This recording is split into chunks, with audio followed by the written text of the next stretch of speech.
حسین بن نمیر کا مشورہ ماننے سے انکار۔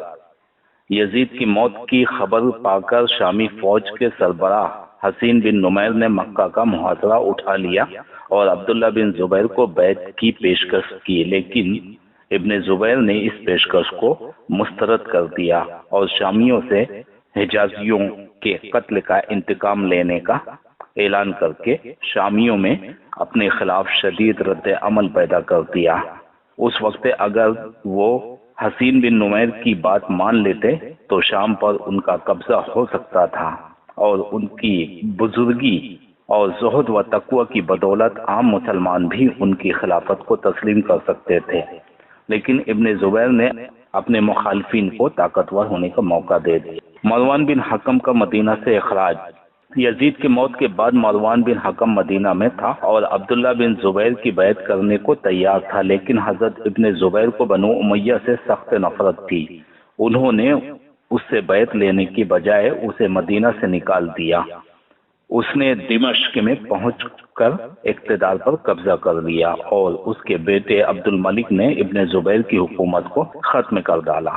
خوارج کی کوشش۔ خوارج اپنے عجیب و غریب عقائد اور سرکش مزاج کی وجہ سے تمام حکومتوں کے خلاف برسر پیکار تھے۔ عبداللہ بن زبیر کو بھی ایک نہایت نازک موقع پر ان کی شورش کو فرو کرنے کے لیے فوج بھیجنی پڑی۔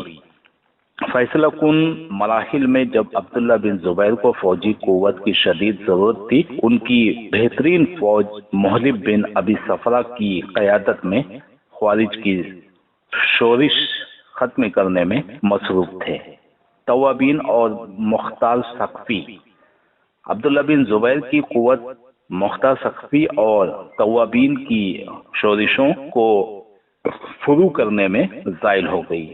ان تمام ہنگاموں کے بعد ابن زبیر کی قوت چونکہ کمزور پڑ چکی تھی، اس لیے اموی انہیں آسانی سے شکست دینے میں کامیاب ہو گئے۔ عراقیوں کی غداری۔ عراقی مطلون مزاجی اور وفاداریاں تبدیل کرنے میں بدنامی کی حد تک مشہور تھے۔ چنانچہ جب حجاج نے عراق پر فوج کشی کی تو مصعب کی فوج میں افسروں کی ایک کثیر تعداد انعام و اکرام اور عہدوں کے لالچ میں حجاج سے جا ملے، ابن زبیر کی شکست کا باعث بنی۔ مصعب بن زبیر کی شہادت۔ عبداللہ بن زبیر کے بھائی مصعب بن زبیر ایک اچھے، منتظم اور بہادر انسان تھے۔ عراق پر عبد الملک کے حملے کے وقت ان کی شہادت سے عبداللہ بن زبیر کی خلافت کو ناقابل تلافی نقصان پہنچا۔ حجاج بن یوسف کی سفاکی۔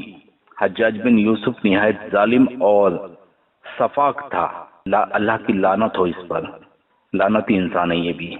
اس نے مکہ کے محاصرے میں تمام اخلاقی مذہبی حدود کو پامال کرتے ہوئے خانہ کعبہ پر پتھراؤ سے بھی گریز نہ کیا۔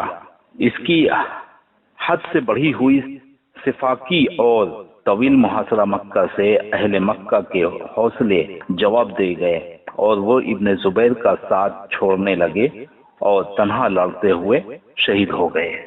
شخصیت اور کردار۔ قبیلہ قریش کا یہ قابل فرزند عبداللہ بن زبیر جو تقریباً 9 سال تک اموی اقتدار کے خلاف نبرد آزما رہا، 2 ہجری میں مدینہ منورہ میں پیدا ہوا، وہ حسب و نسب، عزت و وقار، بہادری اور شجاعت میں کسی سے کم نہ تھے۔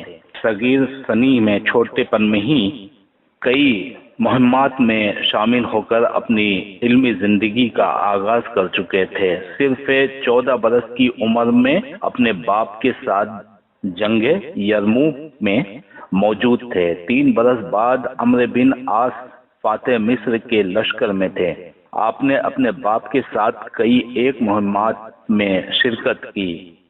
افریقہ کی فتوحات کے ضمن میں بھی آپ نے قابل قدر خدمات سر انجام دی۔ شہادت عثمان کے وقت آپ ان کے زبردست ہم نواؤں میں سے تھے اور جنگ جمل میں اپنی خالہ حضرت عائشہ رضی اللہ عنہا کی کمان میں بہادری اور شجاعت کے بے مثال جوہر دکھائے۔ حق کی راہ میں آپ ایک نڈر اور بے باک سپاہی تھے۔ آپ نے حضرت حسین رضی اللہ عنہ کی شہادت تک خلافت کے حصول کی کبھی تمنا نہ کی۔ یزید کی نامزدگی کے آپ شدید مخالف تھے۔ آپ کا شمار چونکہ اکابرین عرب میں ہوتا تھا، اس لیے یزید کی موت کے بعد عوام اور خواص نے آپ کو خلیفہ تسلیم کر لیا۔ 9 سال کے مختصر عرصے میں چونکہ آپ کا اکثر وقت جنگ و جدل اور بغاوتوں کے فروغ کرنے میں گزرا، اس لیے آپ نظام حکومت کی طرف کما حق کا توجہ نہ دے سکے، لیکن پھر بھی رفاہ عامہ کے کاموں سے بے اعتنائی نہ کی۔ کعبہ کی تعمیر کا کام بھی آپ ہی نے شروع کیا تھا۔ آپ کا زمانہ و تقوی مثالی تھا۔ عوام و خواص میں آپ اپنے بلند اخلاق اور زہد و تقوی شہادت کی بنا پر مقبول تھے۔ علم و ادب سے بھی اللہ نے بہرہور کر رکھا تھا، چنانچہ آپ ایک اعلیٰ درجے کے شاعر بھی تھے۔ ان کی سب سے بڑی خصوصیت جذبہ جہاد، بہادری اور شجاعت تھی۔